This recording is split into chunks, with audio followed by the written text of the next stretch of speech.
essa noite. O texto que nós lemos, Romanos capítulo 6, a partir do versículo 15, Paulo vai falar sobre sermos escravos da justiça. Parece que essa palavra flui no nosso entendimento como uma palavra pejorativa, porque nenhum de nós quer ser escravo. Quando nós olhamos para a forma como o Brasil colonial fez com que a escravidão acontecesse, e todos nós aqui passamos por esse período na nossa escola primária, sobre o período da escravidão no Brasil. E a gente vê os nossos professores falando sobre a maldade que aquelas pessoas fizeram com todos aqueles escravos.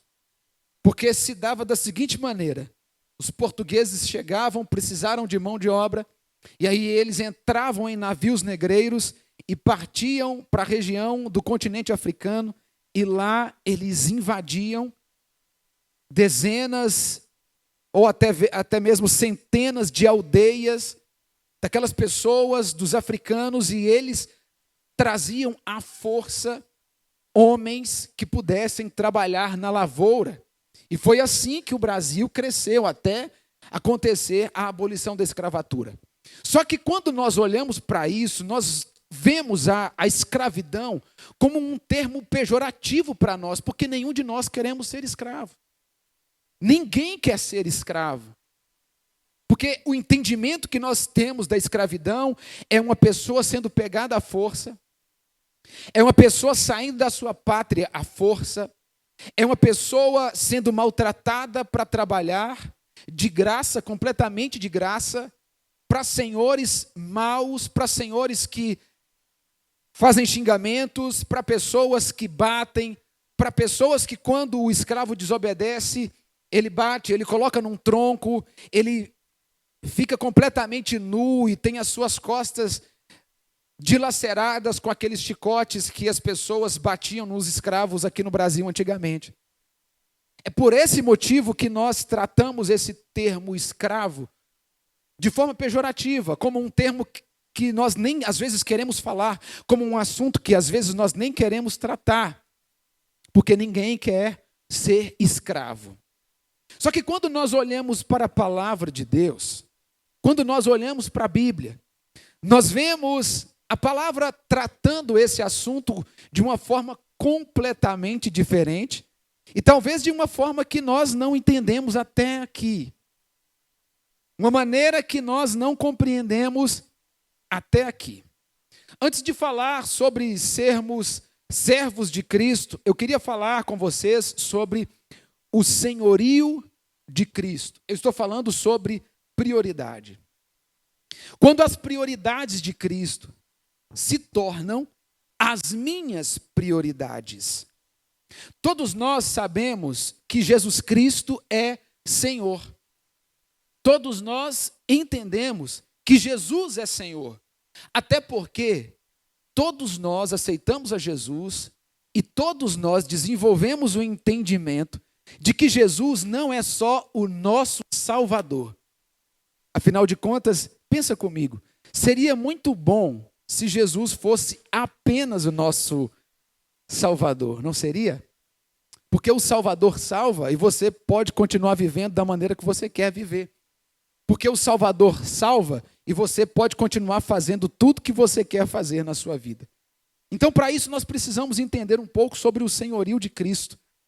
É muito comum nós vermos as pessoas na nossa cultura, não só na geração, mas na cultura, na nossa cultura aqui no nosso país, chamar uns aos outros de Senhor. Por exemplo, nós que somos mais novos, temos a tendência de tratar os mais velhos como Senhor.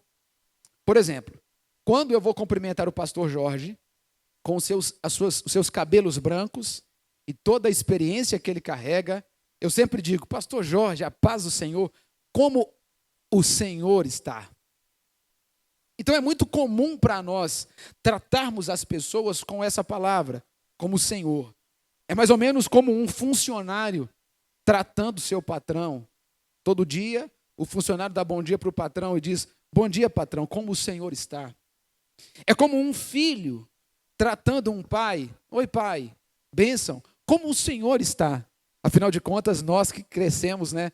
Eu não sei se todos vocês cresceram nessa mesma cultura, mas lá em casa nós tínhamos que chamar o nosso pai de senhor, de pedir a bênção, beijar na mão e falar: como o senhor está? Hoje os filhos chamam os pais de você, o que está se tornando para nós uma coisa comum. É claro que isso não é a falta de respeito, só que na intensidade daquele tempo nós aprendemos a chamar os nossos pais de senhor, nós aprendemos a chamar os nossos tios de senhor, as nossas tias de senhoras. Então é como um filho dizendo para um pai: pai, como o senhor está? Na nossa cultura é o mais novo, né, tratando o mais velho. Na nossa cultura é um atendente de marketing conversando com o cliente do outro lado da ligação. Normalmente eles ligam: olá, senhor Adilson, bom dia, como o senhor está? Eu gostaria de oferecer um plano. E eu, obrigado por ter me chamado de senhor, mas eu não vou aceitar. Por quê? Porque as pessoas tendem a usar essa palavra como uma maneira, né, de respeito. Então com isso, nós reduzimos o sentido da palavra senhor a um símbolo de respeito. Não estou condenando essa prática, obviamente. Só que eu estou dizendo que a Bíblia trata a palavra senhor, ou o termo senhor, de uma maneira que nós, talvez até aqui, não tenhamos compreendido. Como a Bíblia trata esse assunto quando a referência é Cristo? Filipenses capítulo 2, os versículos 9 a 11, eu gostaria que você abrisse a sua Bíblia, por favor, para que nós pudéssemos meditar nesse texto. Filipenses capítulo 2, nos versículos 9 a 11, a Bíblia vai tratar sobre o senhorio de Cristo. Eu gostaria que os meninos projetassem para nós. Obrigado. Olha o que a Bíblia vai tratar sobre o senhorio de Cristo, sobre Jesus ser Senhor.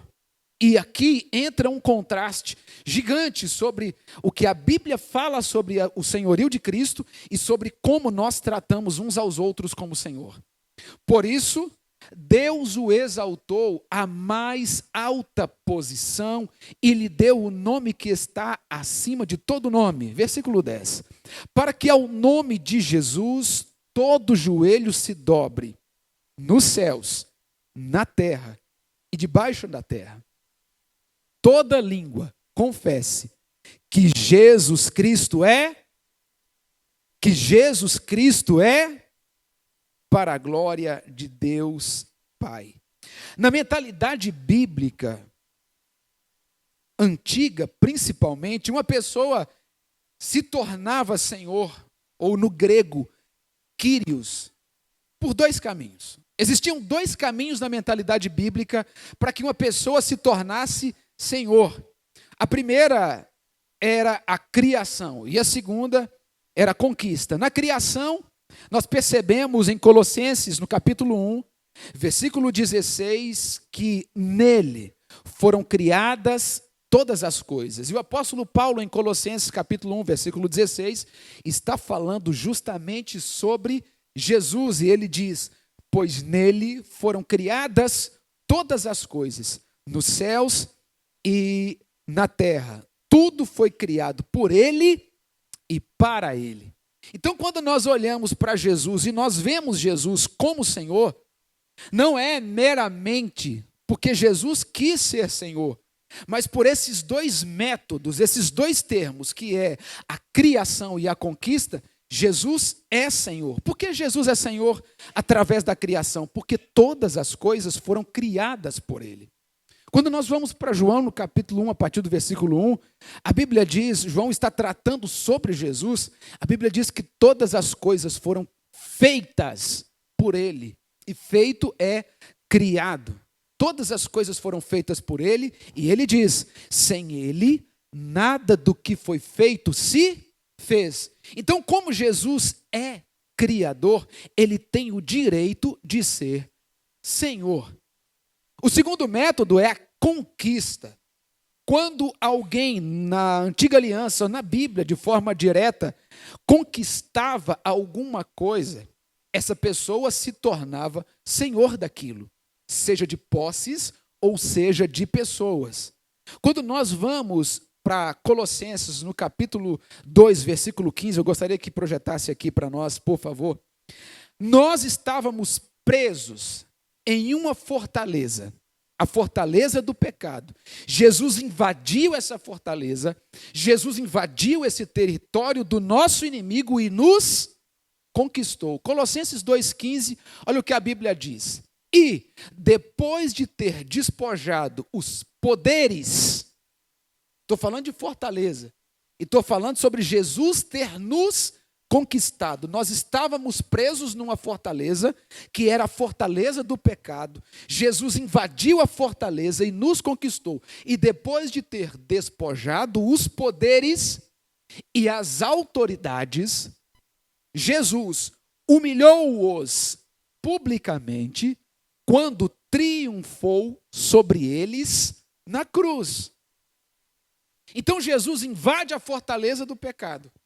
Jesus invade a fortaleza na qual nós estávamos presos quando nós vivíamos uma vida de pecado, quando a gente vivia numa vida de traição, quando a gente vivia uma vida de mentira, quando a gente vivia uma vida com o coração cheio de ódio pelo próximo, quando a gente vivia uma vida em contar mentira todo dia, aquilo se tornou uma coisa normal para nós, quando a gente vivia uma vida em completa desobediência, quando a gente vivia uma vida de passar os outros para trás, quando a gente vivia uma vida de orgulho, a gente estava preso nessa fortaleza.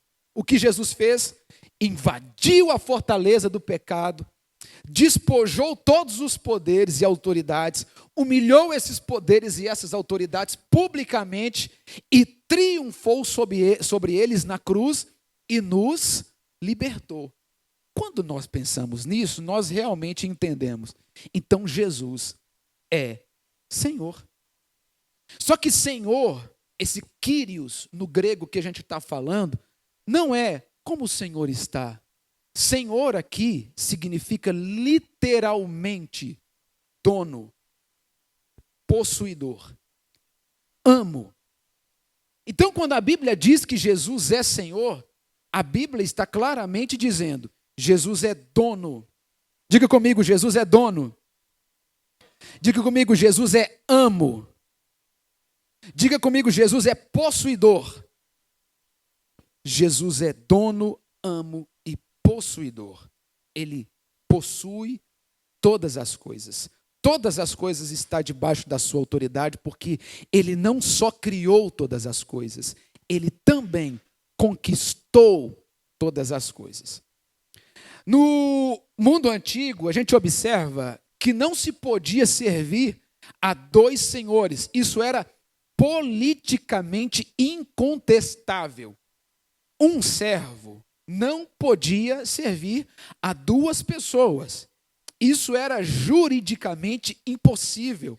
Uma pessoa não podia declarar publicamente que servia a dois senhores. Ou, por exemplo, eu trabalho na casa do senhor fulano de tal e também trabalho na casa do senhor fulano de tal. Isso era juridicamente impossível, improvável. Não podia acontecer. É por isso que quando nós olhamos no capítulo 6, versículo 24 de Mateus, o próprio Jesus declara: porque ninguém pode servir a dois senhores, pois odiará um e amará o outro.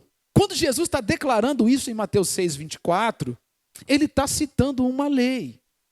Ele está citando alguma coisa que era politicamente impossível de acontecer. Ninguém pode servir a dois senhores. Nisso nós compreendemos que Jesus não aceita dividir o controle do seu coração. Nós entendemos que Jesus não aceita dividir o controle da sua vida com suas próprias ambições, com o seu dinheiro e com as suas próprias vontades. Por quê, meu irmão? Porque você não pertence mais a você mesmo. você pertence a Jesus.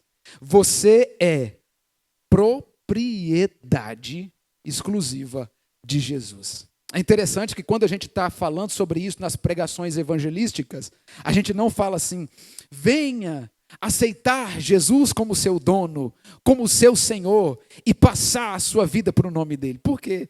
Porque parece não ser uma mensagem muito convidativa. Sempre nós falamos, venha, porque Jesus te tornará filho, Jesus te tornará possuidor de todas as bênçãos celestiais. É muito mais suave falar assim. Quando, na verdade, nós percebemos que quando nós aceitamos a Jesus, nós não o aceitamos apenas como nosso Salvador, mas nós o aceitamos como nosso Senhor. Sendo assim, nós compreendemos que Jesus é o nosso Senhor e nós não pertencemos mais a nós mesmos. Mas para falar sobre Jesus possuir a nossa vida de forma completa, a gente precisa falar um pouco sobre redenção. Do mesmo modo como nós temos a dificuldade de compreender o senhorio de Cristo, nós também temos a dificuldade de compreender a essência da palavra redenção. Porque para um judeu, redenção é algo completamente diferente daquilo que nós pensamos. Porque quando nós pensamos, eu fui redimido, eu fui liberto. Não é isso? Quando você pensa, eu fui redimido, o que normalmente você pensa até hoje sobre a redenção? Pense nisso agora. Quando alguém pergunta para você assim, meu irmão, você é redimido? E você diz sim, por que você diz sim? Qual é o seu entendimento sobre redenção? O que você compreende sobre isso, por ter sido redimido? É interessante que algumas coisas, para pessoas que moram em localidades, lugares diferentes, isso é interessante. Eu lembro quando eu cheguei aqui em Indaiatuba, eu comecei a trabalhar numa empresa que tinha um restaurante na empresa, um restaurante próprio. E eu estava em São Paulo. E São Paulo gosta muito de servir o virado paulista. Aí a dona do restaurante perguntava para mim assim, você quer bife ou virado paulista? Aí eu perguntava para ela, e o que é o virado paulista? Porque aqui se serve quase que como uma mistura, não é? É como mistura. E o que tem no virado paulista? Banana flambada, caramelizada, empanada, bisteca, ovo frito, couve, torresmo. Não era para gerar esse constrangimento da fome aqui ainda. Então, se você fala com um paulista ou com alguém que nasceu aqui, ou que mora aqui há muito tempo, você quer um virado paulista, ele já sabe o que você quer dizer. Só que se você fala para um mineiro que gosta de comer torresmo com farinha, ou torresmo com mandioca e um cafezinho, ele não sabe o que é isso. Só que para um paulista ele sabe o que é um virado paulista. O que eu estou tentando dizer para vocês é que para o judeu, falar sobre redenção é a coisa mais simples do mundo. Só que para nós, que não somos judeus, temos dificuldade de compreender o que é redenção. Parece que nós não compreendemos claramente como um judeu. É como esse mineiro, né, no restaurante, e a moça oferecendo para ele um virado paulista, um nome que ele nunca tinha ouvido falar na vida dele. Ele não vai entender o que é isso, ele não vai compreender em primeiro momento. Mas nós precisamos compreender, à luz das Escrituras e à luz da palavra de Deus, o que é redenção. E o que é redenção? Para ser bem direto, nós entendemos na Bíblia a redenção como uma transação comercial. Uma transação comercial. É como alguém vendendo alguma coisa para outra pessoa e aquela pessoa está comprando e tomando posse, literalmente, daquilo que está sendo comprado. Isso é literal para eles. Redenção é quando alguém é proprietário de alguma coisa ou de alguém e a outra pessoa vem e compra essa pessoa ou essa coisa ou esse bem. Abra sua Bíblia em 1 Coríntios, capítulo 6, versículo 20. Olha o que a Bíblia vai dizer para nós sobre a redenção. 1 Coríntios, capítulo 6, versículo 20. A Bíblia diz assim: foram comprados por um bom preço. A Bíblia está falando sobre nós. Vocês foram comprados por um bom preço. Essa palavra comprados aqui no grego é agorazo, que é literalmente quando alguém entrava no mercado de escravos, porque existia isso naquele tempo, e comprava uma pessoa que estava sendo vendida. Agorazo, vocês foram comprados, vocês foram agorazo, por alto preço.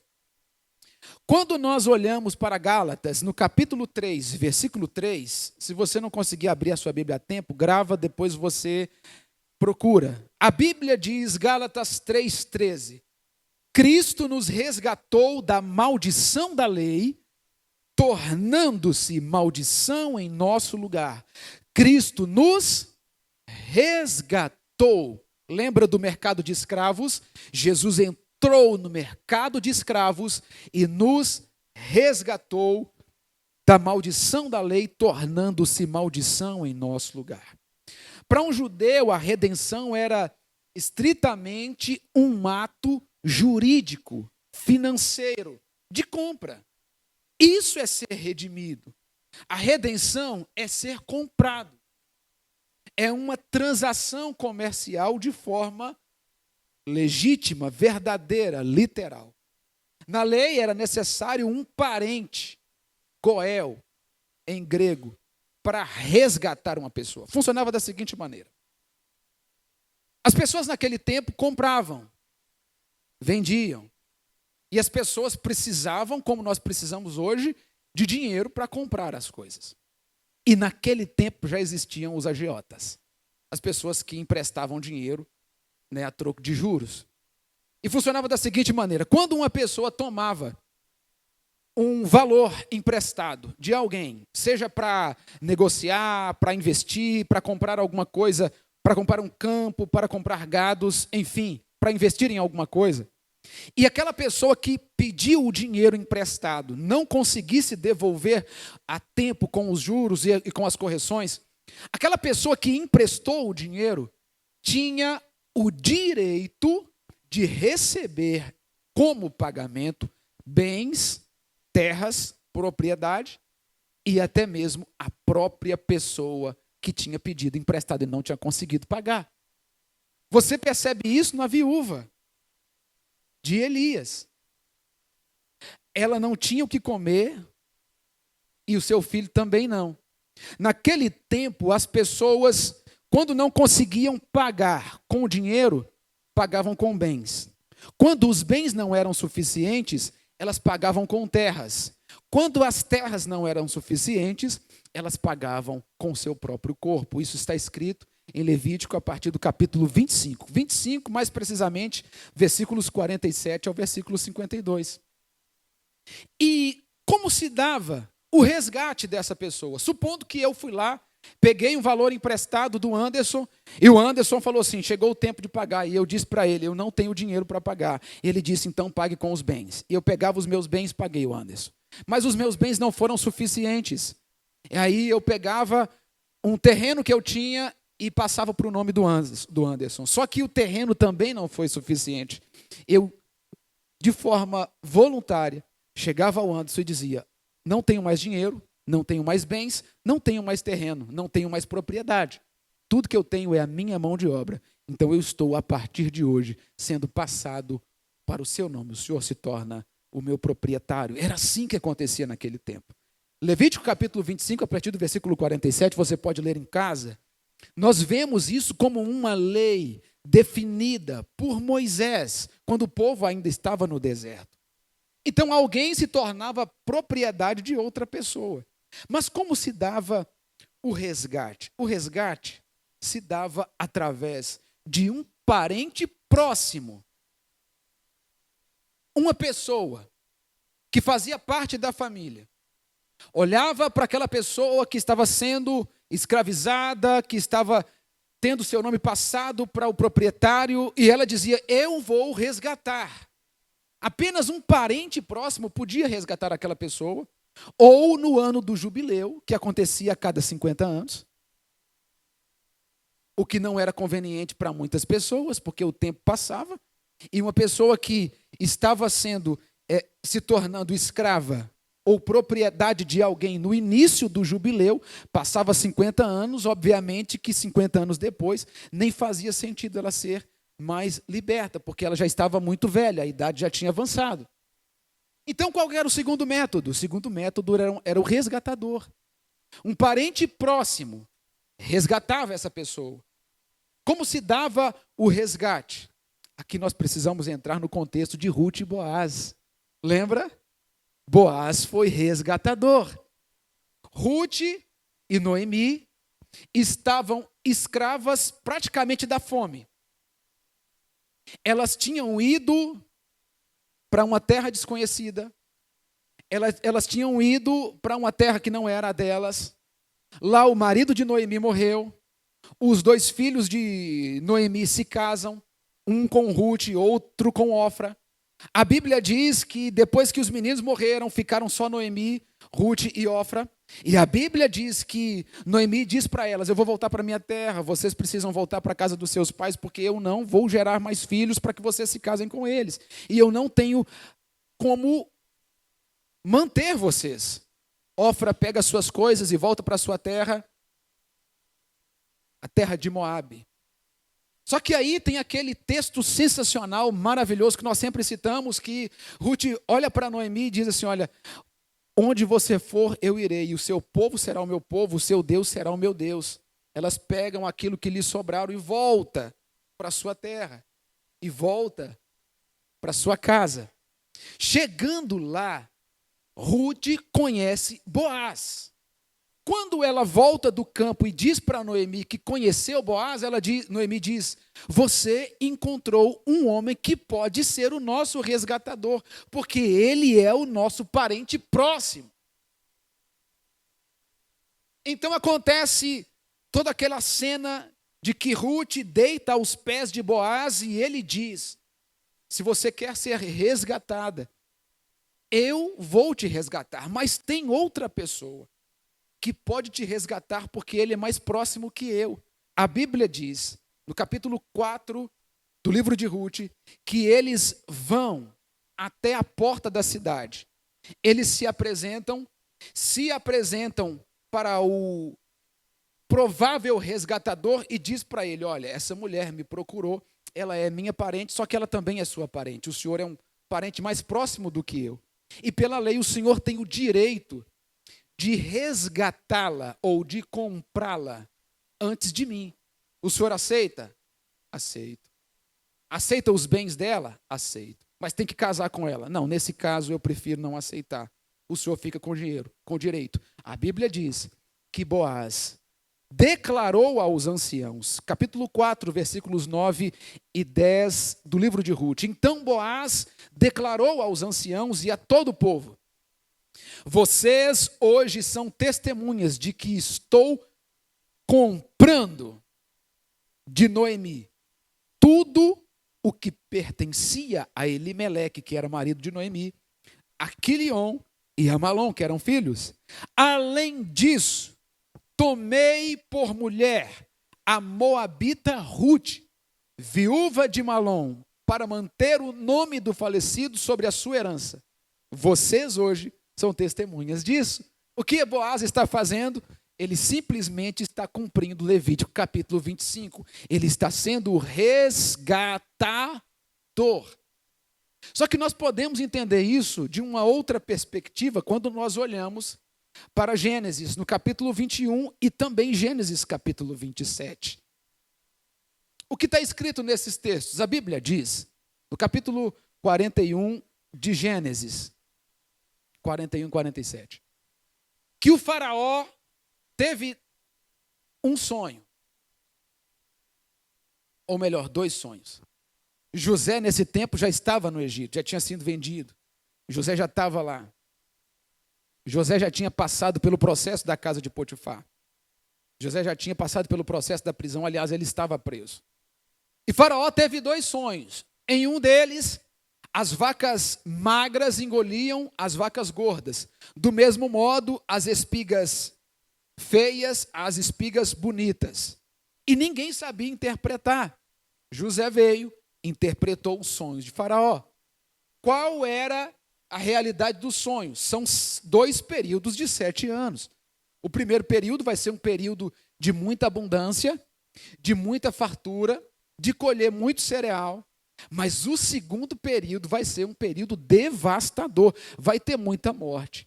As pessoas vão morrer de fome. As nações vão procurar comida e não vão conseguir encontrar. E o que você sugere? Eu sugiro que o senhor Faraó, procure uma pessoa que seja idônea e inteligente para que faça a administração das suas plantações, das suas colheitas nos primeiros 7 anos, para que o Egito tenha mantimento nos segundos 7 anos. E Faraó olha para ele e diz: maravilha, encontrei a pessoa, você é essa pessoa. A Bíblia diz que o processo acontece, 7 anos de muita fartura, 7 anos de muita colheita. A Bíblia diz que eles abriram celeiros gigantescos, enormes, muita colheita, muita fartura, muita semente, muita cevada, muito trigo.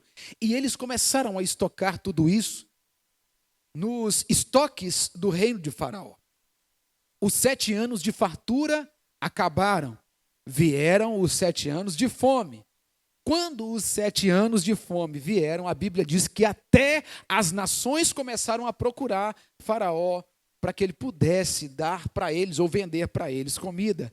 É aqui que nós começamos a entender o peso dessa palavra e como isso faz sentido também no Antigo Testamento. Quando nós vamos para Gênesis capítulo 47, a partir do versículo 14, a Bíblia diz que as pessoas começaram a procurar José, que era o administrador-mor de todo o Egito, para comprar as suas sementes e para comprar os seus grãos. Versículo 14 de Gênesis, a Bíblia diz: José recolheu toda a prata que circulava no Egito e em Canaã, dada como pagamento pelo grão que o povo comprava, e levou-a ao palácio do faraó. A primeira fase foi a fase do dinheiro. As pessoas não tinham comida e elas precisavam de comida, elas precisavam de semente. Quem tinha semente? José do Egito. Quem tinha comida? José do Egito. Eles começaram a comprar e eles deram toda a prata. A Bíblia está dizendo que eles deram toda a prata que circulava no Egito. Imagina como eles ficaram ricos. Todo o dinheiro foi recolhido e levado. Toda a moeda de troca foi recolhida e levada em troca de sementes, em troca de mantimento. A Bíblia diz que houve também o segundo passo. Depois da prata, a Bíblia fala no versículo 16 que foram os rebanhos. Versículo 16 do capítulo 47, olha o que a Bíblia diz. José lhes disse, eles comeram tudo que eles tinham comprado com a prata, só que agora acabou, e eles voltaram, eles estão no período de 7 anos de escassez, e eles voltaram, e José lhes disse, tragam então, volta no versículo 15 por favor, para a gente ver uma coisa. Quando toda a prata do Egito e de Canaã se esgotou, todos os egípcios foram suplicar a José, dá-nos comida, não nos deixes morrer em tua presença, pois a nossa prata acabou. Agora vai o 16. José lhes disse, então tragam os seus rebanhos e em troca lhe darei alimento, uma vez que a prata de vocês acabou. Então deu a prata, acabou a prata e agora eles estão dando o rebanho em troca de mantimento, em troca de semente. Só que essa parte também acabou. Aí nós entramos nos versículos 18 a seguir, a partir do versículo 18, que a Bíblia vai nos fazer compreender que eles começaram a vender a si mesmos. Versículo 18. O ano passou, e no ano seguinte voltaram a José, dizendo: não temos como esconder de ti, meu senhor, que uma vez que a nossa prata acabou e os nossos rebanhos lhe pertencem, nada mais resta diante do meu senhor, a não ser os nossos próprios corpos e as nossas terras. 19. Não deixes que morramos e que as nossas terras pereçam diante dos teus olhos. Compra-nos. Compra-nos.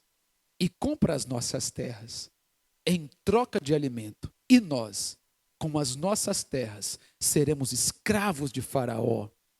Dá-nos sementes para que sobrevivamos e não morramos de fome, a fim de que a terra não fique desolada. Eles estão dizendo: nossa prata acabou, nosso gado acabou, o que está restando? Nossa terra e a nossa própria vida, os nossos próprios corpos.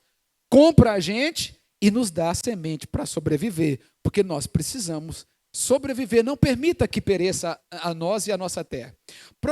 Vamos continuar no versículo 19 a seguir, para que a gente possa compreender como era o sentimento dessas pessoas que estavam se entregando como servos de Faraó. Não deixes que morramos. Pode passar para o 20. Assim, José comprou todas as terras do Egito para o Faraó. Todos os egípcios tiveram que vender os seus campos, de tão rigorosa que era a fome para eles. Então, a terra tornou-se propriedade do Faraó. Quanto ao povo, José o reduziu à servidão de uma a outra extremidade. Todas as pessoas do Egito passaram a ser servos de Faraó. Somente as terras dos sacerdotes não foram compradas, porque estes recebiam subsídios designados pelo Faraó e se alimentavam do que recebiam dele. Por isso, não tiveram que vender as suas terras. Versículo 23. Então, José disse ao povo: gente, ouça isso com atenção. Ouçam, comprei vocês e as suas terras para o Faraó. Aqui estão as suas sementes. Aqui estão as suas, a fim de que cultivem a terra. 24. Pode passar. Mas vocês darão o quê? A quinta parte das suas colheitas ao Faraó. Os outros 4/5 ficarão para vocês como sementes para os campos e como alimento para vocês, para os que vivem nas suas casas e para dar de comer às suas crianças. 25. Eles disseram: meu Senhor, tu nos livraste a vida, visto que nos favorecestes, seremos escravos de Faraó. Meu irmão, quando a gente lê esse texto com muita calma, esse versículo 25 é um versículo de celebração. Eles estão dizendo: meu Senhor, você nos livrou da morte, tu nos livrastes da morte. Nós estávamos escravos da escassez, nós estávamos como escravos da terra seca, nós estávamos como escravos da fome, e agora o Senhor simplesmente nos comprou. Nós somos sua propriedade, e o Senhor nos deu semente para plantar e está pedindo só 1/5. Está pedindo só 20%. Nós estamos felizes. Parece que há uma alegria neles quando eles olham e falam: você só vai pedir isso de nós? A terra é sua, nós somos seus. O Senhor está nos dando semente e vai pedir só 1/5 daquilo que nós produzimos? É como se eles fossem escravos livres. Quando nós entendemos isso, nós começamos a compreender o sentido literal dessa palavra, redenção. Quando todos nós que estamos aqui essa noite, estávamos completamente escravizados pelo pecado, pelo nosso inimigo, pela nossa avareza, pela nossa falta de comunhão, estávamos escravizados pelas nossas mentiras, estávamos escravizados pelas nossas próprias vontades.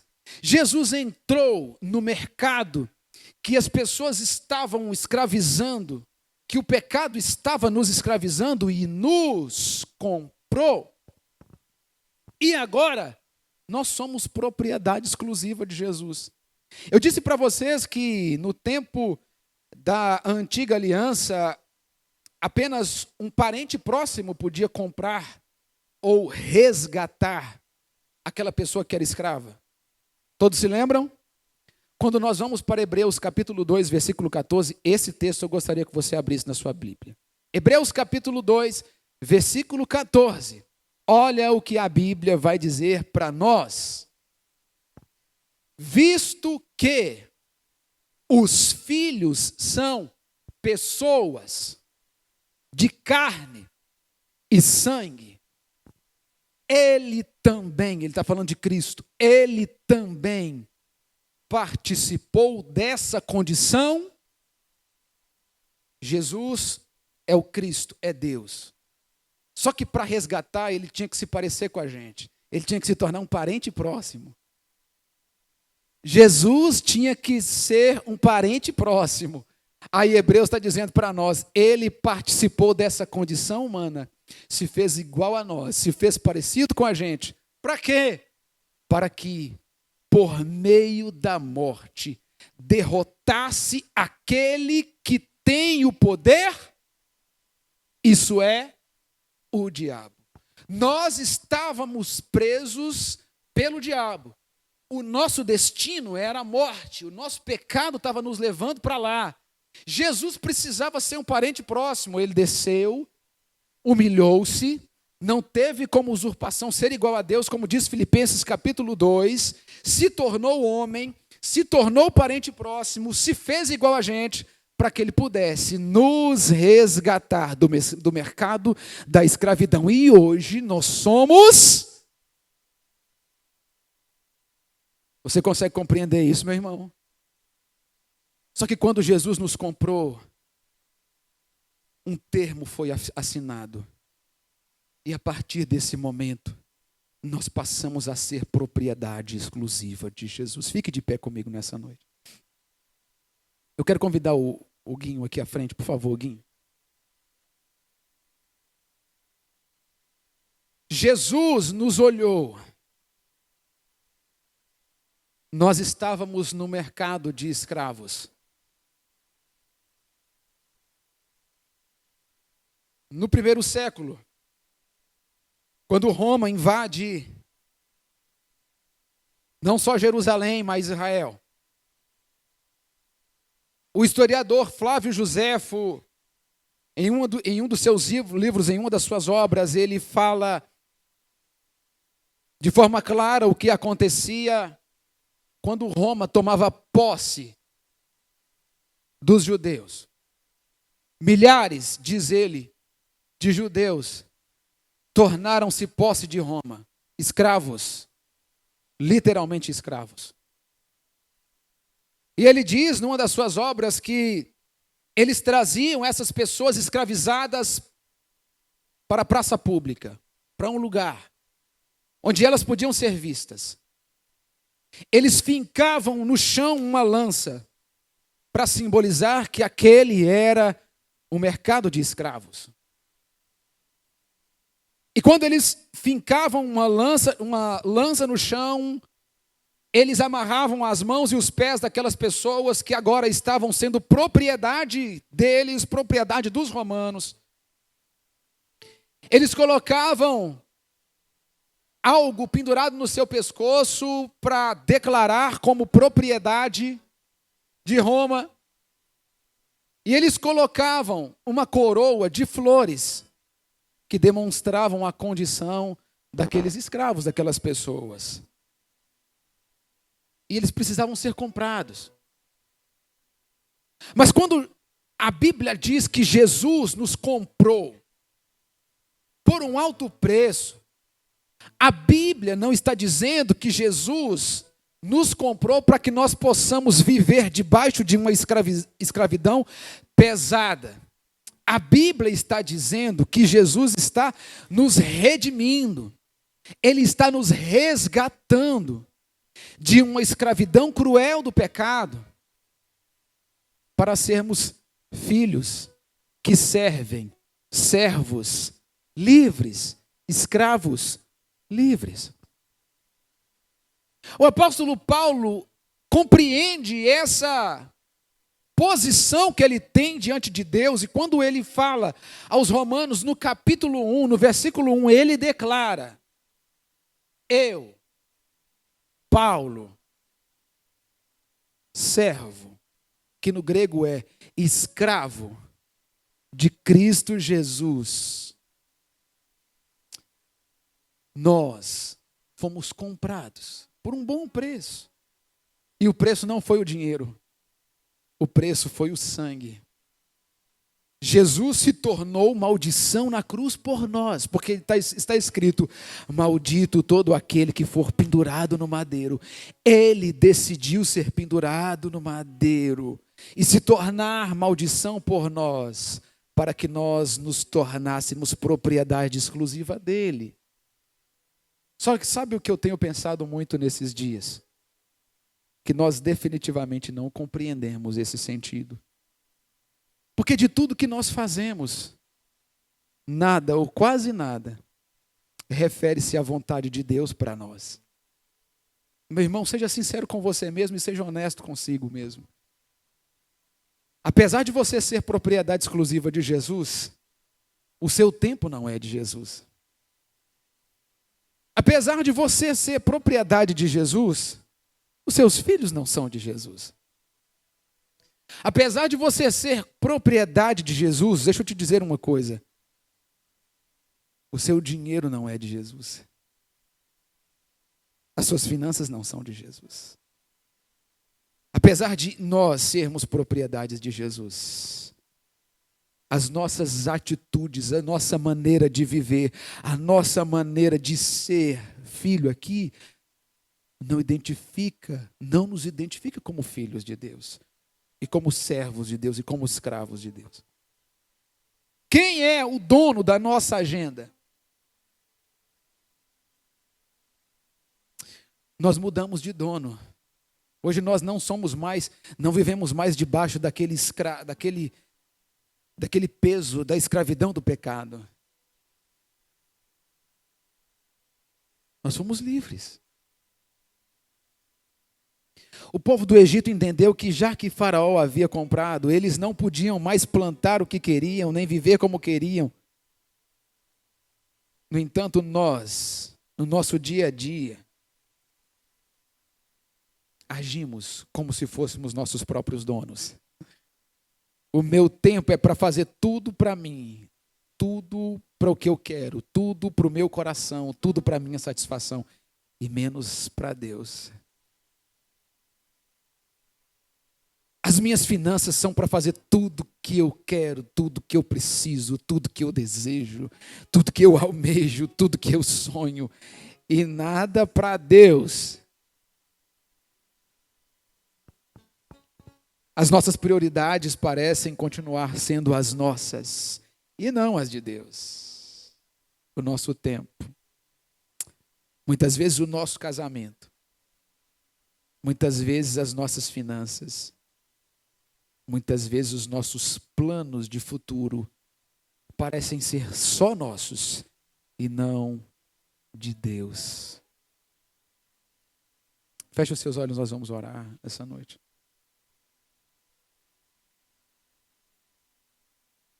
Nós queremos as bênçãos de ser filhos, mas nós não queremos a responsabilidade de sermos servos. E tem um hino muito bonito do irmão Lázaro. Coloca um Mi maior, vamos ver se a gente consegue cantar essa música. A minha vida é do Mestre. Você lembra? Meu coração é do meu Mestre. O meu caminho é do Mestre. Minha esperança é do Mestre.